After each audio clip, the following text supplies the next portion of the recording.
કે લોકો સત્ય પ્રચાર કરે છે, સત્ય બોલે છે, એને લોકો ધિક્કાર કરે છે, પણ આજે પણ આ જ પરિસ્થિતિ છે. એટલા માટે પરમેશ્વર કહે છે મારા મરણને તમે યાદ કરો. વાંચો આગળ શું કહે છે. હા, અને ખડકો, મોટા મોટા ખડકો ફાટી ગયા અને ભયભાગ થઈ ગયા, અને કેટલા સંતો જે પ્રભુની ઉપસ્થિતિમાં રહેતા હતા, પ્રભુના ભયની બીકમાં ચાલતા હતા, ન્યાયપણામાં ચાલતા હતા, એવા સંતોના કબરો ઉઘડી ગઈ, અને ઊંઘેલા સંતોના ઘણા શરીરો ઉઠી ગયા, અને પાછા ઉઠ્યા પછી અને પવિત્ર નગરમાં એ સંતો પાછા પવિત્ર નગરોમાં પણ જાય છે, અને ઘણા લોકોએ આ સંતોને જે કબરમાં દાટી દીધેલા હતા એવા સંતોને પણ જોયા. હા, ત્યારે જમાદારે સાંભળો, ત્યારે જમાદારે તથા ઈસુની સાથે ચોકી કરતા હતા. હા, જે થયું તે જોઈને બધું આજે ગભરાઈ ગયા, બહુ ભી ગયા. ખરેખર તે સમયે ભાન થયું કે આ તો દેવનો દીકરો છે. હાલેલુયા, બોલી હાલેલુયા. આજે પણ આ પરિસ્થિતિ દુનિયામાં ચાલી રહેલી છે વાલાઓ. જ્યાં સત્ય પ્રકાર થાય છે ત્યાં લોકો કોઈ ગણકાર કરતા નથી, પણ જ્યાં દુનિયાની બાબતો બોલી રહ્યા છે, દુનિયામાં અત્યારે મેં ગત દિવસોમાં આવું સાંભળવામાં આવ્યું કે એક યુવાન દીકરી થોડુંક મગજ જતું એનું હતું, તો સેવકે એવી ભવિષ્યવાણી કરી કે વહાલાઓ, તું ગીત ગાવા માટે ઊભી થાય છે ને, તું જ્યાં ગીત ગાવા માટે ઊભી થાય છે ને ત્યાં જ તને પકડી છે. હા, ત્યાં તું જ્યાં ગીત ગાવા માટે ઊભી થાય છે ને ત્યાં દુષ્ટ આત્માએ, મેલી વિદ્યાએ તને પકડી છે, એટલા માટે તારું મગજ જતું રહેલું છે. આવી ભવિષ્યવાણી દુનિયા કરે છે. હાલેલુયા. અને એવું કહેવામાં આવ્યું મને કે એના લીધે આવી ભવિષ્યવાણી સેવકે કરી દીધી, એના લીધે એના ગામમાં બધા લોકોની સાથે હવે બનતું નથી, કેમ કે બધા દેવળમાં જાય, એ બધા ડાકોનો દુષ્ટ આત્મા એવું સમજી લીધું, કેમ કે એવું આજે ભવિષ્યવાણી કરી. આવા ભવિષ્યવાણી કરનારા લોકોના યહોદાના પત્રમાં લખેલ છે એવા લોકોના મોં આપણે બંધ કરવાના છે. હાલેલુયા. એટલા માટે વહાલા ભાઈ બહેનો, જ્યાં કંઈક પ્રચાર કરવાનો તક મળી જાય છે તો વહાલાઓ સચ્ચાઈ બાબતોને ખોલવા માટે હું કદી પણ આજે ડરતો નથી, કેમ કે દેવે કોઈ આજે વહાલાઓ આજે ગભરામણનો આત્મા નહીં, પરમેશ્વર વચન કહે છે મને મેં તમને સામર્થ્યનો આત્મા આપ્યું છે. હાલેલુયા. અને આપણે વહાલાઓ સત્યની બાબતો લોકોને આજે લોકો સુધી પહોંચાડવાની છે અને લોકોને કહેવાની છે. બાઇબલ શું કહે છે દીકરી? વાંચ આગળ. હા, અને ત્યાં ઘણી સ્ત્રીઓ હતી તે ઈસુની શું કરતી હતી? સેવા. કોઈ દુષ્ટ આત્માથી પીડાતી બહેનો હતી, કોઈ આજે હાલાઓ બહુ બીમારીમાં પીડાતી હતી, એવી બહેનો જ્યારે સારી થઈ ગઈ ને ત્યારે ઈસુની શું કરતી હતી? સેવા જ કરવામાં પાછળ ન હતી. જ્યાં ઈસુ જતો ત્યાં તેઓ આજે ઈસુની સેવા કરતી બહેનો હતી. હા, વાંચો. અને ગાલિલથી ઈસુની પાછળ આવી હતી. હા, તે આગેથી જોયા કરતી હતી. તેઓમાં કેટલી બહેન હતી? હવે સાંભળજો. તેઓમાં પહેલી બહેન મગદલિયાની મરિયમ હતી, અને યાકૂબની તથા યોસેની માં મરિયમ તથા જબદીની માં હતી. હા, બસ. હવે કેટલી બહેન થતા? 4 બહેન. બહુ ધ્યાનથી આ કલમ છેલ્લી બાબત. 4 બહેનો એ જ્યાં સુધી પ્રભુ આજે વધસ્તંભ પર લટકાઈ રહ્યો હતો, ઈસુ 6 કલાક સુધી વધસ્તંભ પર લટકાઈ રહ્યો હતો, ત્યાં સુધી બહેનો ઈસુને આજે હંમેશા સેવા કરનારી હતી.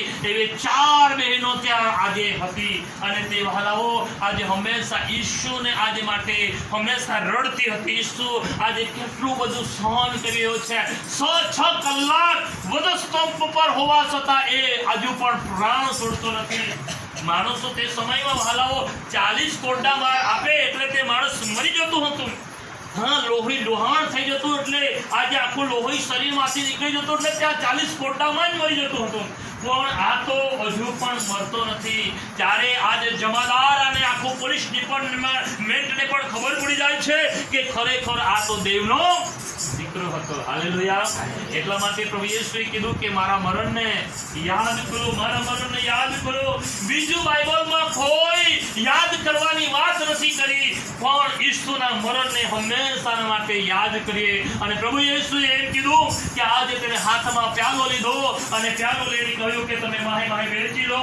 ઈસુએ હાથમાં રોટલી લીધી અને બાઇબલમાં યોહાનના પત્રમાં એવું પણ લખવામાં આવ્યું છે કે ઈસુને જેમ ઘઉંની સાથે સરખાવ્યું છે, ઘઉંને જેમ પીસવામાં આવે છે તે ઈસુના શરીરને પીસી નાખવામાં આવ્યું. ઘઉંને જેમ દળે છે, દળ્યા બાદ એના ઘઉંના લોટને બાંધવામાં આવે છે, બાંધ્યા બાદ એને રોટલી આજે આપણે વીણીએ છે ત્યાર બાદ એને શેકાય છે. તે રીતના પરમેશ્વરને આજે આખા શરીરને વાલાઓ વીંધી નાખવામાં આવ્યો. આખા શરીરને રોટલી સમાન એને આજે વીણીને આજે ખરેખર એનું શરીર આજે ખરેખર આપણા માટે દર્દ બની ગયો, આપણા માટે દુઃખી બની ગયો. એવા દુઃખી પુરુષ આજે વહાલાઓ પરમેશ્વર આજે દુઃખનો આજે અનુભવ કરવા કે છે. દુઃખનો આજે દુઃખમાં સામેલ થાવ, આ મરણને ભાગીદાર થાવ. પણ આજે દુનિયા તહેવારોના ઉજવણીમાં આવી ગયા છે, પર્વના ઉજવણીમાં આવી ગયા છે. પણ એક વચન હું વાંચીને બંધ કરવા માંગુ છું. માથી 15મી કલમમાં લખે છે આ બધા સંપ્રદાય એ તો જૂનાપણા સંપ્રદાય છે. આ સંપ્રદાય આપણે પાળવા જોઈએ. આ તો બાપ દાદાના સંપ્રદાય છે. બાપ દાદામાં જ્યારે પ્રભુમાં નહીં હતા ને આપણે, ત્યારે બાપ દાદાના બધા સંપ્રદાય પાળતા હતા. આપણે બાપ દાદામાં બધું જે કંઈ દુનિયામાં કરવાનું તે કરતા હતા. પણ હવે આપણે આ બાપ દાદાનો સંપ્રદાય નહીં. બાઇબલ શું કહે છે સાંભળો. એ કલમ વાંચો. માથી 15માં અધ્યાય પેલી કલમ. હા, તે પ્રસંગે યરુશલેમથી ફરોશીઓ તથા શાસ્ત્રીઓ ઈસુની પાસે આવીને યરુશલેમથી શાસ્ત્રીઓ અને ફરોશી કોની પાસે આવ્યા? ઈસુ પાસે. શાસ્ત્રી ફરોશી કોઈ સામાન્ય માણસ નહીં હતા. એ તો બહુ જ્ઞાની હતા, બહુ બુદ્ધિશાળી, બહુ જ્ઞાનવાળા હતા, બહુ બુદ્ધિશાળી હતા. આ જ્ઞાની ફરોશી પ્રભુની પાસે આવ્યા. આ સાંભળો, શાસ્ત્રીઓ ઈસુની પાસે ઈસુની પાસે શાસ્ત્રી ફરોશી આવીને કહ્યું તારા શિષ્યો વડીલો તારા શિષ્યો તો વડીલોના સંપ્રદાયનું શું કરી રહ્યા છે? ઉલ્લંઘન કરી રહ્યા છે. પ્રભુના શિષ્યો આજે વડીલોનું આજે માનતા નથી. આવી રીતે આજે એવો ફરિયાદ લઈને પ્રભુ પાસે આવે છે. તારા શિષ્યો છે ને તે અમારું માનતા એ લોકોની ઈચ્છા પ્રમાણે જ કર્યા કરે છે, અમારું માનતા નથી. પણ પ્રભુના શિષ્યો તો પ્રભુનું માનતા હતા. હાલેલુયા. દુનિયાનું નહીં માનતા હતા. આજે લોકો બધા કોનું માને છે? લોકો દુનિયાનું માને છે, પણ આજે પ્રભુનું માનવું જોઈએ. હા, અને આ શાસ્ત્રી ફરોશી બહુ જ્ઞાની બુદ્ધિશાળી હતા. એ પ્રભુની પાસે આવીને કહે છે તારા શિષ્યો 12 શિષ્યો છે ને એ તો આજે અમારું માનતા. હા, વડીલો પ્રસંગના દિવસોમાં એવું હતું. હાલો, વડીલો ગામમાં એક જ અવાજ કરે ને તો આખું ગામ ચૂપ રહી જતું હતું. હાલેલુયા. હા, જ્યારે અમે નાના હતા ને તે સમયમાં વડીલ હતા ગામના, આગેવાન હતા ગામના. એ આગેવાન વડીલો કંઈ પણ બાબતોનું આયોજન કરવું હોય, કોઈ પણ બાબત કેવી હોય તો તેઓ બોલતા એટલે થઈ જતું હતું. પણ આજે આવું ન થાય તેવું છે. આજે પણ આ પરિસ્થિતિ કદાચ મને એવું લાગ્યું કે શાસ્ત્રી ફરોશી જેવું આજે પણ આવી ગયું છે. અને બાઇબલ શું કહે છે સાંભળો. હા, કેમ કે તેઓ હાથ ધોયા વગર રોટલી ખાય છે. હા, આજે એવું કહેવામાં આવ્યું શાસ્ત્રી ફરોશી ઈસુને કે તારા વડીલો તો હાથ ધોયા વગર ખાય છે, હાથ ધોતા નથી અને ખાવા બેસી જાય છે. હા, પછી કેમ કે તેઓ હાથ ધોયા વગર રોટલી ખાય એ તો હાથ ધોયા વગર રોટલી ખાય છે. પણ તેણે ઉત્તર દીધો કે પણ પ્રભુએ આ શાસ્ત્રી ફરોશી જ્ઞાનીઓને ઉત્તર જવાબ આપ્યો તમે તમારા સંપ્રદાયથી તમે તો તમારા સંપ્રદાયથી દેવની આજ્ઞાનું ઉલ્લંઘન રદ થઈ જાય છે. એમ ત્યારે કીધું હા કે પ્રભુ ઈશ્વરે એમ કીધું કે તમારા સંપ્રદાયથી અમારી આજ્ઞાનું ઉલ્લંઘન થાય છે. અમારી આજ્ઞા પ્રભુએ આજ્ઞા આપી છે રદ થાય છે. એટલા માટે જે વડીલ આ શિષ્યો કરે છે ને એ બરાબર કરે છે. સંપ્રદાય નથી પાળવાની. આપણે બાપ દાદાના સંપ્રદાય નથી પાળવાના. આપણે તો જે વચન કહે છે વચનમાં જે આજ્ઞા અને વિધિ અને કાનૂનો છે એ આપણે પાળવાના છે. હાલેલુયા. સંપ્રદાય પ્રમાણે નહીં જીવીએ હાલાઓ, સંપ્રદાય પ્રમાણે ના ચાલીએ, સંપ્રદાય પ્રમાણે કરવા જશું, સંપ્રદાય પ્રમાણે કરવા જશું. આ ક્યાંથી આવ્યું કોઈને પૂછજો. આ નાતાલ ક્યાંથી આવી, આ ગુડ ફ્રાઈડે ક્યાંથી આવી, ઈસ્ટર ક્યાંથી આવ્યું, આ બધું ક્યાંથી આવ્યું? તો તમને કહે છે કે અમારા બાપ દાદા બધા ઉજવણી કરતા આવ્યા એટલે અમે બી કરીએ છીએ. બાઇબલ સાબિતી નથી આપતું, પણ બાઇબલ મરણ વિશે તમને એક બાબતો આજે યાદ દેવડાવે છે. એક બાબતો કહે છે કે મારા મરણને, મારા આવતા સુધી મારા મરણને તમે યાદ કરો. હાલેલુયા, બોલે હાલેલુયા. તો સારું, પરમેશ્વરના મરણને આપણે યાદ કરીએ. હંમેશા તહેવારો પર્વમાં નહીં ગુથાઈએ, ઉજવણીમાં ના ગુથાઈએ. પ્રભુ યેશુ ઉજવણી કરવા માટે નહીં આવ્યો. પ્રભુ યેશુ ખ્રિસ્ત જીવન મળે અને એક વચન વાંચવું હોય તો વાંચી લો. ચાલો, યોહાનની લખેલી સુવાર્તા તેનો 11મો અધ્યાય તેની 11મી કલમ 10મી કલમ લખેલ છે. ચોર ચોરી કરવા તથા મારી નાખવા આવ્યો, પણ ઈસુ ખ્રિસ્ત જીવન મળે અને હા વાત ચોરી કરવા શેતાન તો ચોરી કરવા અને મારી નાખવા અને નાશ કરવા આવ્યો. હા,